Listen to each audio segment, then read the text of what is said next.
Okay guys, good morning.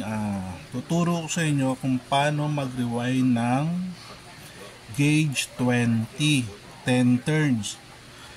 So,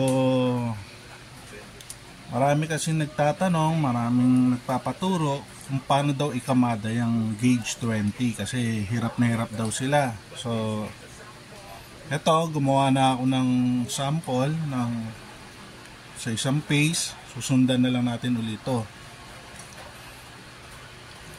So, makikita nyo rito, 1, 2, 3, 4, 5, 6. Nag-jump siya, no? 6, 7, 8, 9, 10. Dito naman sa taas, 1, 2, 3, 4, 5, 6, 7, 8, 9. Okay. Itong 6 na to, importante yan. Ito yung tinatawag na laglag sa loob. Mamaya, pag nabuo natin yan, magmumukhang triangle yan. Mamaya, pakita ko sa'yo. So, umpisa na natin to. Gayahin natin ulit ito, ha. Yung iba kasi, nahirapan talaga rito. Minsan, gauge 21 lang, nahirapan na sila. Ito, gauge 20. Actually, ang ganda na itong wire na to. Siya nga pala, kung bakit ganito yung ginawa ko. Yung iba kasing commutator, putol. So yung iba, pag naputol, hindi na nila mapakinabangan. No? Hindi na nila mapakinabangan. Halimbawa, ito. Yung commutator, putol. So ito yung paraan para maikabit natin to. Kahit walang hook, walang sabitan, no? So ganito gagawin nyo. Yan. Okay ng pinion, yan. Shafting, suot nyo dyan. Magawa nyo na yan. Ngayon, umpisa na natin ulit ito. Kung tayo sa 1. Diba? 1.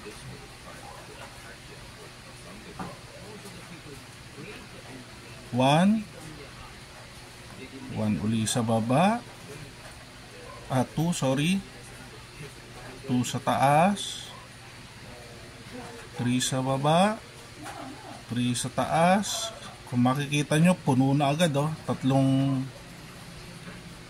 Tatlong turns pa lang, puno na. Pero okay lang yan, walang problema, eh. Sampan nyo lang dyan. 4. Yan, 4. Sampan nyo lang dyan, walang problema yan. 4 ulit. Ngayon, punta tayo rito sa 5. 5 din sa taas. Tangayin tayo sa 6, yung laglag na tinatawag. Laglag sa loob, ilalaglag nyo yan, no? Ilalaglag nyo yan. Yan, importante yan. Nagpapalakas din yung ganyan. So, dito tayo sa ibabaw, 6. Tangayin tayo ng 7. Yun, bakante yun, no? 7. Tayo rito sa taas, 7 ulit. Yan, para na siyang pyramid dito. Yan, pyramid na yan, no? Naman tayo dito sa 8 sa baba. Pyramid din natin siya. Yan. Pyramid na. Kumbaga, wala pa to.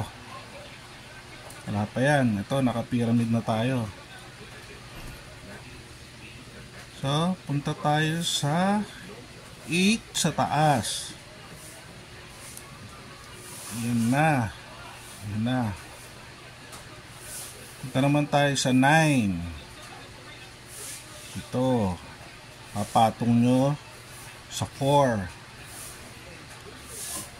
So, isang 9 ulit.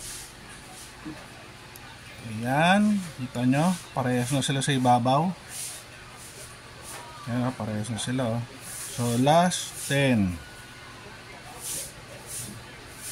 Ayan, medyo makapal to talaga mahirapan kayo, lalo na't hindi kayo sanay. lalo na't hindi nyo alam yung pattern. So ito, medyo tulak-tulak nyo lang. Ganyan lang, tulak. Padaanin nyo lang. Yan, ganyan lang, oh. Para lang makadaan yung wire natin. So, ayan na siya. Itsura niya. Ngayon, ito, ikot nyo lang dito. Isang beses, dalawang beses, bahala kayo. Yan. Ayan na siya, di ba? Ulitin natin uli para dito sa last phase. Para matapos na natin yung rewind natin. Okay. Isa. 1 2 Sorry 1 2 tulak-tulak lang ng konti kasi medyo masikip. 3 at 3 tayo dun sa taas. 4 kasi nga masikip na. Ayun, oh. Kaya nyo lang bumukol. Okay lang yun. 4. Balik ngayon tayo dito sa 5. 5 sa taas. At jump tayo sa 6, no? Laglag ulit. Lalaglag natin sa loob. Ayan, no? Ganyan nyo muna. Bahala kayo kung paano nyo ayan, no? Mamaya pakita ko sa inyo yung itsura niya. So, nasa 6 na tayo. 6 tayo sa taas. Okay? Tangayin tayo sa 7 para doon sa bakante. Yan, yan. Yan, bakante yan eh. Tapos, 7 sa taas. Yan. Para doon magmukhang triangle. At triangle din sa baba. 8. Ito. 8 tayo doon sa taas. Hulog ko na ron.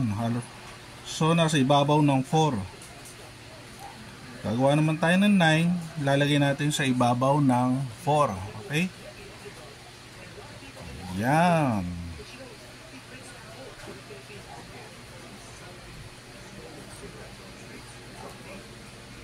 Yan. Tapos, 9.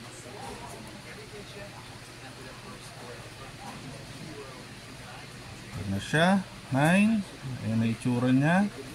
Pag medyo makikita nyong bumubukol, lumalabas yung wire dito, itulak nyo. Tulak nyo para maganda tignan at pantay-pantay. Para pag umikot siya, wala siyang vibrate. Pinong-pino. So, last 10. No? Tapos, lock nyo uli. Yan. Putulin natin, ha. Para makita natin yung tsura. Yung mga gilid, ganun ninyo yan, pag may sumusobrang wire, ulak nyo papasok. Pero ito mukhang wala naman, okay naman. So ayan. Kung paano ba? Ako kung makikita ko ano eh. Ayan, makikita nyo yung sa loob. Meron siyang triangle na nasa loob, no? Parang Bermuda Triangle, di ba? Nagpapalakas yun. So ito na ngayon yung gauge 20 na 10 turns. Ba? Kung isipin nyo, napakadali. Pero sa iba, syempre, meron dyang mga beginners. So, sa mga beginners, try lang ng try. Darating ang araw, mas magaling pa kayo sa amin. Diba? Oh, shoutout nga pala dyan sa mga tropa kong magagaling mag-rewind dyan, ha? Alam nyo na yun, alam ko nanonood kayo, di ba? Yan. Magagaling yung mga tropa ko ngayon, magaling pa sa akin yung mga yan. So ngayon, Ito lang ha. Pakita ko sa inyo, tutuloy ko na to. Wait lang ha, wait. May kukunin lang ako.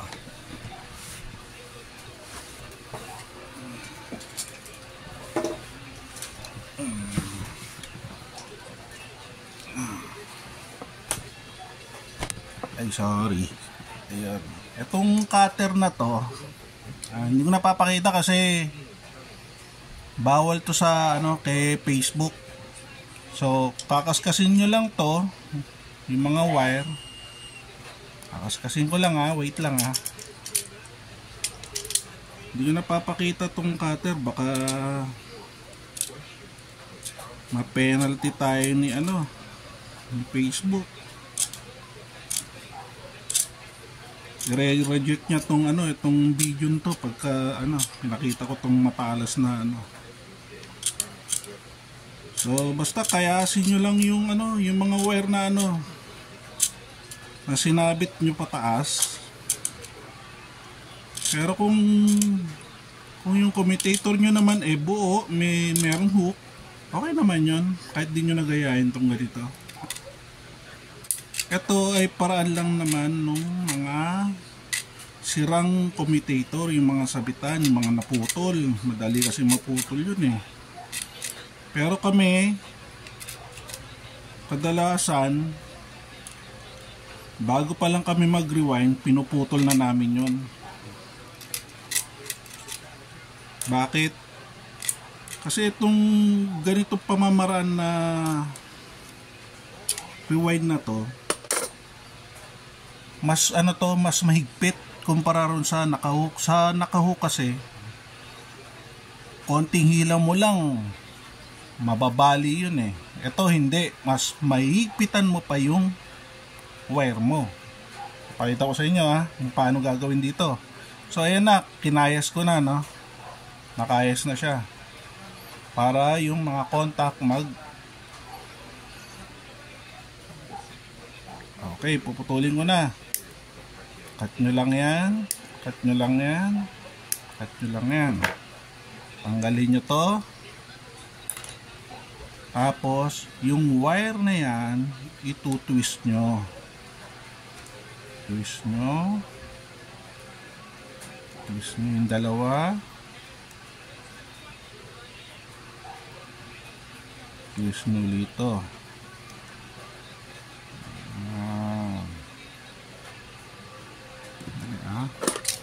Mayroon pang hindi nakayas Okay. I-twist nyo lang to. Twist nyo lang na maayos. Ito kasi, habang tinutwist nyo, nababanat yung wire. Nahihila.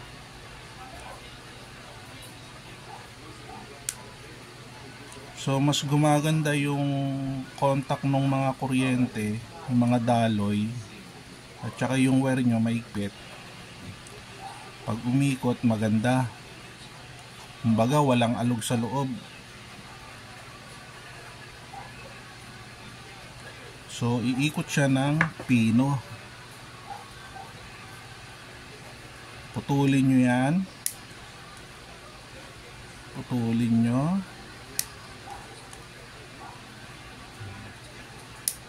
Ayan. So ayan na ngayon ang itsura nya. Diba? Ayan na ngayon.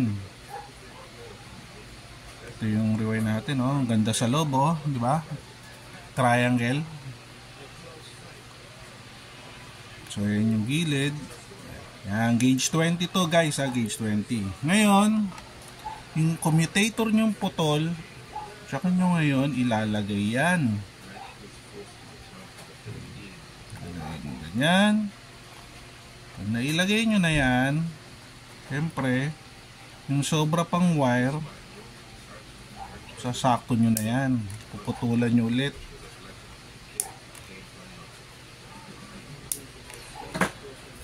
Ayan. Pwede nyo na siya ngayong hinangin. Diba? Ayan Hinangin nyo lang yan. So yun na yun, tapos na. Lagay nyo lang uli yung pinaka-stopper sa ilalim. Ito yun eh. Pwede nyong gamitin yung sa ballpen o fish eye. Bahala kayo kung ano yung pwede nyo ilagay dyan para hindi magasgas to pag umikot. So yun lang guys. Ulitin ko, ito ay gauge 20. Medyo makapal at 10 turns. So yung iba gumagawa ng gauge 20 hanggang 7 lang, hanggang 8 lang. Yun. So sa mga kagaya kung medyo matagal na sa ganito, yan yung mga tropa ko dyan na nanonood ng malalakas mag-rewind, magawa pa ng ano yan, 12 turns, no? Kaya yon, walang imposible. Hanggang doon lang naman kaya yon, pero depende sa axis. Okay? So ayan guys, gayahin nyo na. Tandaan nyo yung pattern. So thank you.